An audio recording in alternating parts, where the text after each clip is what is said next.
Hello mga idol, magandang laro dito sa 3 de Mayo. Ang dami ng fans, syempre maglalaro ang off-campus. At teka, syempre hindi mawawala ang idol natin, Player Spotted 2.0 kasama ang off-campus.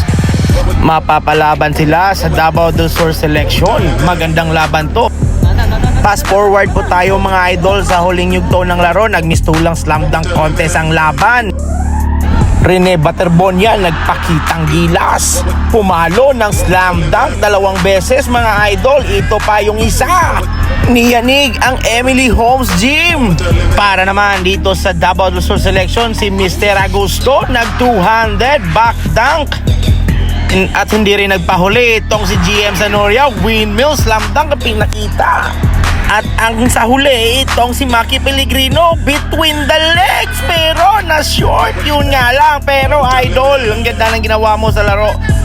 Maraming salamat sa inyo off-campus, ang saya ng mga tao dito. Daghang salamat at good luck sa palarong pambansa. See you soon.